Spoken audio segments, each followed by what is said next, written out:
We've got a big deal, of course, that went down this weekend with Karl-Anthony Towns, and he's not going to be leaving Minnesota anytime soon. The All-Star Center agreed to that 5-year, $190 million supermax extension to remain with the Wolves through the 2023-24 season. So, Ryan, what do you think this means for Tibbs going forward? Well, I don't think it really means anything. I think it was the no-brainer extension that you give a player of Towns' standing. And even if he's not perfect right now defensively, which I still think is something you'd hope to see him improve upon, he's been so dominant as an offensive player, so efficient at such a young age.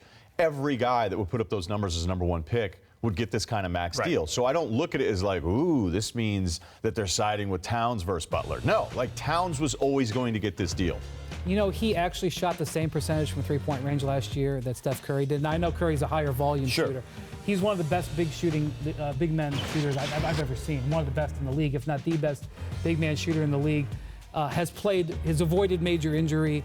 You know, isn't good defensively, but has the kind of skills where he could be better defensively. I think he's got room to grow there.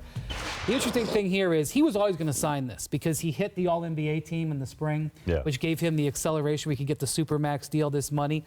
I think two things are interesting. One, he went for the full 5 years, no options. So that's a win for the Wolves franchise. Wiggins did the same thing, sort of set the tone. Secondly, again, I know he could have signed this at any time. He had up until October 15th. He could have signed it July 1st. He could have signed it October 14th.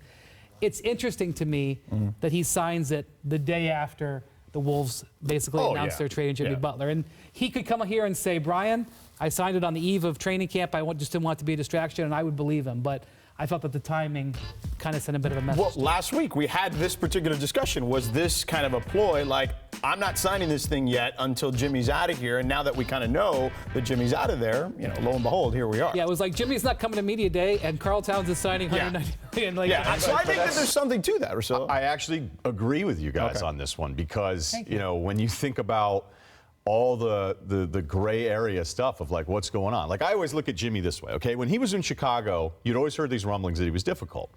But I took his side because I thought Chicago at times was maybe unnecessarily tough in the negotiation of his first extension. It was Rose's team, and he came back and he looked washed, and he was annoyed that Jimmy was basically better than him, and they would change possessions all the time. And here we are a year later, and we're at another organization, and Jimmy already is like a guy people can't get along with. Right. So even though I always had his back in Chicago, like I look at this, and it's also, as we look at the market for this, that must mean that ownership went to Towns and says, he's out of here. He's not coming back. So for Towns to sign that extension before that even happened also depletes what the market would be for him, because if we're talking about it, GMs are talking about it. Yeah, I don't think there's any doubt. Go ahead, Brian, I'm sorry. I think, just real quick, because you brought up the Bulls, I don't know what you want to say about the Bulls franchise, but they know when to punt. Yeah. They punted on Lou Aldeng. They punted on Joakim Noah. They punted on Derrick Rose. They punted on Jimmy Butler a year before he became an issue with his contract. They know when to send in that punt team, and I don't know. It's a Bulls compliment. Yeah, I mean, you know. It's good to be good at something, I guess, right? There's that.